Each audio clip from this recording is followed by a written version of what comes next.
I just heard that some people have jobs, some people have careers, and others have missions. And I've had jobs, I've had careers, but now I'm on a mission.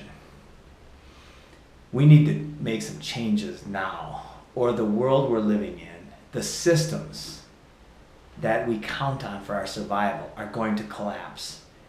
Everybody pretty much agrees that we're using our resources in unsustainable ways. And if you don't agree, you're just an idiot. Then you haven't been willing to look at the facts. The way we're using our water, our topsoil, the way the bees are dying, the pesticides and toxins that are being sprayed into the air so big companies can make profits with the illusion that that's a good idea to use poisons to grow our food. It's not. The PermaCube revolution is my mission, and my team and I include amazing people, nuclear physicists and engineers and high-level accountants. We are changing the world. It might sound arrogant, it might sound crazy, but guess what?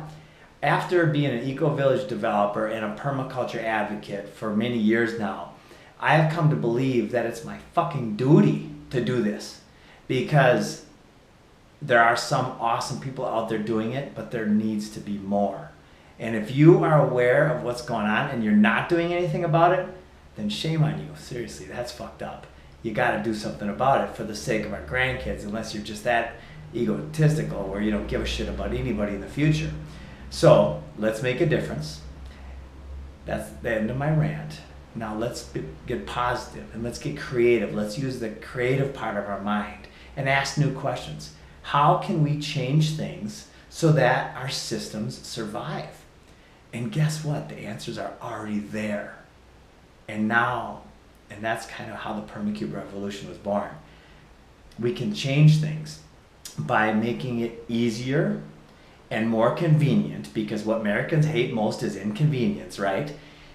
To grow our own food using technology and using simple proven processes like aeroponics or soil grow towers, where you can have 40 plants in an area the size of this bench right there, up about this tall. You can have 40 grow spots. Normally in a raised bed, you might have 8 or 10 or 12. You can have 40. That stuff exists. There is a solar turbo heater that can dehydrate food and store it for years. There's these solar heaters that are passive solar that can virtually wipe out your heating bill in the winter if you live in a cold place. There are biofuel creations, biodigesters. All of this is part of the PermaCube. And guess what? Everything else that makes sense is part of the PermaCube revolution. For instance, if you don't know about permaculture design, you should study it. It's the answer to the world's problems, quite literally. And we are going to be a hub. Every unit, every storefront that we have out there in the world will be an introduction location for permaculture designers and agriscapers, edible landscape designers, so people can start understanding how easy it is to grow your own food, how easy it is to clean your own water, to harvest water and prepare it, and stop drinking that toxic shit that's coming out of your taps. All right, so if you're interested in making a difference, we are looking for a lot more people. We're looking to have 1,000 storefronts on the ground in 3 years. There is profits in this as well, because we're creating value. If you want to do this on the not-for-profit side, let's do that. Join us. That's fine. You know, it still has to have funds coming in.